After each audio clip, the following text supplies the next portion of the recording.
मित्रों, आप सभी का स्वागत है माधव क्लासेस पर। उम्मीद करता हूं कि आप सभी अच्छे होंगे और मस्त होंगे।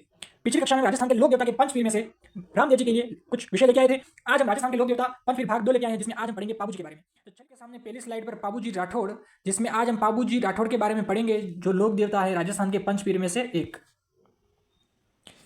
पाबू जी का जन्म कोलूमंड फलोदी जोधपुर में हुआ है। इनके पिताजी का नाम धांधल जी था, इनके माताजी का नाम कमला दे और इनकी जो पत्नी थी उनका नाम फुलम दे, जिनको सुप्यार देवी कहा जाता है, जो कि अमरकोट पाकिस्तान की सोडा राजकुमारी थी। तो ये आपको याद रखना है। चलिए आगे वाली स्लाइड पर जाते हैं। तो यहां आपको ध्यान रखना है कि इनकी जो घोड़ी थी उसका नाम था केसर कालमी। केसर कालमी, जो ये घोड़ी आपको दिख रही है, ये घोड़ी इनकी केसर कालमी नाम की थी। ये घोड़ी इनको देवल नामक चारण महिला ने दी थी। देवल नामक चारण जो महिला थी उसने दी थी। इनका मेला क्षेत्र अमावस्या को बढ़ता है। ये आपको विशेष ध्यान रखनी, ये वाली जो लाइन आ रही है ये आपको ध्यान रखना है। गायों की रक्षा के लिए बाबू जी 3 फेरों के बाद अपने विवाह के बीच से वापस आ गए थे। और ये किसकी गाय की रक्षा के लिए आए थे? इन्हीं देवल चारने की ये गाय थी। जब ये वापस गायों की रक्षा करने के लिए आए थे, उसी समय देचू जोधपुर नामक गांव में जिंदराव खींची, जो कि नागौर का था, के खिलाफ लड़ते हुए वीर गति को प्राप्त हो गए थे।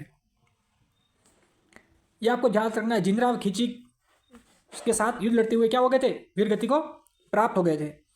इनके 2 सहयोगी भी थे, जिनका नाम, एक का नाम चांदा और एक का नाम डामा था, जो दोनों भील भाई थे। चलिए आगे वाली स्लाइड पर जाते हैं। पाबू जी को लक्ष्मण का अवतार माना जाता है। बहुत बार परीक्षा में पूछ लिया जाता है कि पाबू जी को किसका अवतार माना जाता है। याद रखना है, पाबू जी को लक्ष्मण का अवतार माना जाता है।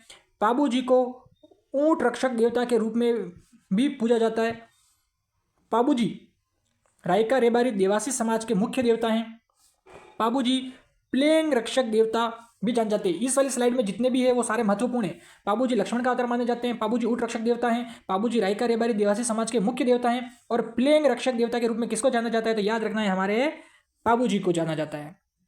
चलिए आगे बढ़ते हैं। ये आपको इंपॉर्टेंट लगा लेना है इसको, क्योंकि ये अनेकों परीक्षा में पूछा जाता है कि पाबू जी की जो फड़ है वो किस वाद्य यंत्र के साथ बाची जाती है, गाई जाती थी। ये ध्यान रखना है कि रावण हत्ता वाद्य यंत्र के साथ पाबू जी की फड़ बाची जाती है। ये पाबू जी की फड़ का यहाँ पर चित्र आपके सामने दे रखा है। इसके अलावा आपको ये भी ध्यान रखना है कि पाबू जी के पवाड़े माट वाद्य यंत्र के साथ माने जाते हैं। देखो, फड़ रावण हत्ता के साथ और पवाड़े जो है वो माट वाद्य यंत्र के साथ गाए जाते हैं। पाबू जी ने गुजरात के साथ थोरी भाइयों की रक्षा की थी। ये भी ध्यान रखना है कि राजस्थान के किस लोक देवता ने गुजरात के साथ थोरी भाइयों की रक्षा की थी? तो पाबू जी ने की थी। और एक ये भी बहुत ही महत्वपूर्ण है, जो कि अनेकों परीक्षा में आप पूछा गया है, पाबू प्रकाश।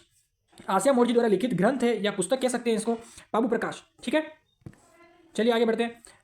तो आज की हमारी क्लास जो है वो पूरी हुई। अगर हमारी क्लास आपको अच्छी लगी है तो वीडियो को लाइक करें, कमेंट करके बताएं कि आगे आपको किस लोक देवता से संबंधित टॉपिक को पढ़ना